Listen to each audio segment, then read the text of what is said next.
Notice किया है, नया फोन का कवर कुछ ही महीनों में पीला पड़ने लगता है, लेकिन ऐसा क्यों होता है? और ट्रक रोड में चलते वक्त क्या आपने देखा है कि उसके एक टायर को ऊपर उठाकर रखा जाता है? आखिर इसकी वजह क्या हो सकती है? फैक्ट्रियों की छतों पर घूमते हुए इन मशीनों का क्या काम होता है? क्या ये सिर्फ डिजाइन का हिस्सा है या इसके पीछे कोई और राज छुपा है?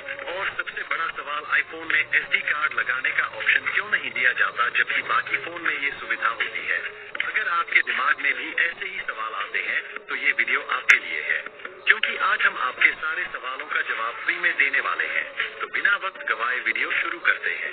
नंबर 5, दोस्तों, जब आप नया स्मार्टफोन खरीदते हैं तो लगभग सभी कंपनियां उसके साथ एक ट्रांसपेरेंट कवर देती हैं, लेकिन वही चमचमाता हुआ कवर कुछ ही महीनों में पीला पड़ने लगता है। क्या आप जानते हैं ऐसा क्यों होता है? अगर नहीं तो आइए जानते हैं। फोन के कवर आमतौर पर सिलिकॉन से बनाए जाते हैं। सिलिकॉन एक ऐसा पॉलीमर है जो काफी सस्ता होता है। ये पॉलीमर हल्के, लचीले और ट्रांसपेरेंट होते हैं, लेकिन उनकी एक कमजोरी होती है, वे समय के साथ अपना रंग नहीं बनाए रख पाते। इस पॉलीमर की प्रॉपर्टी कुछ ऐसी होती है कि एनवायरनमेंट में रहने वाली लाइट और हीट के कारण मोबाइल कवर पीला या हल्का भूरा होने लगता है, और मोबाइल से निकलने वाले हीट के कारण भी ये कवर पीला होता है। अगर आप ध्यान दें तो जिन मोबाइल कवरों को ज्यादा धूप मिलती है या जो ज्यादा देर तक रोशनी में रहते हैं, वे कवर जल्दी पीले पड़ने लगते हैं। नंबर 4, आपने कई बार देखा होगा कि कुछ ट्रकों के टायर हवा में रहते हैं। क्या आपने कभी सोचा है कि ये क्या काम करते हैं? कई लोग समझते हैं कि ये स्टेपनी के टायरों को रखने का कोई नया तरीका है, लेकिन ऐसा नहीं है। ज्यादा पहियों वाले ट्रकों में जो पहिए हवा में होते हैं उन्हें ड्रॉप एक्सल कहा जाता है। दरअसल जब ट्रक में ज्यादा लोड नहीं होता और इन अत्यधिक पहियों की जरूरत नहीं होती तो एक्स्ट्रा टायर ऊपर उठा दिए जाते हैं ताकि घिसाव कम हो और टायर को खराब होने से बचाया जा सके। वहीं जब ट्रक फुल लोड होता है और वजन ज्यादा होता है तो ट्रक के फ्रंट एक्सल पर वजन को कम करने के लिए उन्हें नीचे गिरा दिया जाता है ताकि ट्रक का वजन समान रूप से बढ़ सके और ट्रक का संतुलन बना रहे। इससे ट्रक की परफॉर्मेंस बेहतर होती है और सफर भी आसान। नंबर 3, आपने अक्सर फैक्ट्रियों की छत पर गोल गोल घूमती हुई इन मशीनों को देखा होगा। आपके दिमाग में यह सवाल जरूर उठा होगा कि आखिर ये क्या है और ये किस काम आता है। तो चलिए आज हम आपके सवाल का जवाब देते हैं।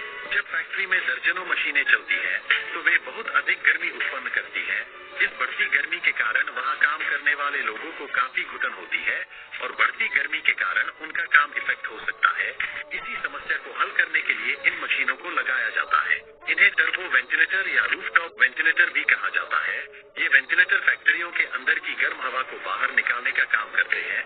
गर्म हवा हल्की होती है तो ऊपर जाती है। ऊपर ये वेंटिलेटर होते हैं जिसके जरिए गर्म हवा बाहर निकलती है, जिससे फैक्ट्री के अंदर नॉर्मल टेम्परेचर में लोग आराम से काम कर सकते हैं। नंबर 2, आईफोन खरीदते वक्त जेब हल्की हो जाती है, लेकिन फिर भी उसमें SD कार्ड लगाने का ऑप्शन नहीं होता। क्या आप जानते हैं कंपनी ऐसा क्यों करती है? अगर नहीं तो आइए जानते हैं। आईफोन में SD कार्ड के लिए स्लॉट नहीं होता क्योंकि एप्पल कंपनी अपने फोन को कॉम्पैक्ट और वाटरप्रूफ बनाने पर ध्यान देती है और SD कार्ड स्लॉट अत्यधिक ओपनिंग होती है, जिससे पानी और धूल के घुसने की पॉसिबिलिटी बढ़ जाती है। लेकिन इसके अलावा एक और महत्वपूर्ण कारण है जिसकी वजह से आईफोन में SD कार्ड का स्लॉट नहीं होता। वह कारण है एप्पल की ज्यादा से ज्यादा पैसे कमाने की ट्रिक। आपने देखा होगा कि आईफोन अलग अलग स्टोरेज में आता है, जैसे कि 32 GB, 64 GB, 128 GB। जितनी ज्यादा स्टोरेज उतनी ज्यादा कीमत, और एप्पल कम स्टोरेज वाले आईफोन की तुलना में ज्यादा स्टोरेज वाले आईफोन से ज्यादा मुनाफा कमाता है। इसीलिए आईफोन में SD कार्ड का ऑप्शन नहीं होता। नंबर 1, जब भी आप कोई फिल्म देखने जाते हैं तो उसके शुरू में एक सर्टिफिकेट दिखाया जाता है जिसमें बड़े अक्षरों में A लिखा होता है, लेकिन क्या आप जानते हैं इसका मतलब क्या है? अगर नहीं तो जान लीजिए, अगली बार से आपके बहुत काम आएगा। अगर किसी फिल्म के सर्टिफिकेट में A लिखा हुआ होता है तो इसका मतलब है कि इस फिल्म को बच्चे से लेकर बड़े तक सभी देख सकते हैं। अगर किसी फिल्म के सर्टिफिकेट में अब लिखा है तो इसका मतलब है कि इस फिल्म को 12 साल से कम उम्र के बच्चे अपने पेरेंट्स के साथ देख सकते हैं। वहीं पर अगर O लिखा है तो इसका मतलब है कि ये फिल्म 18 साल से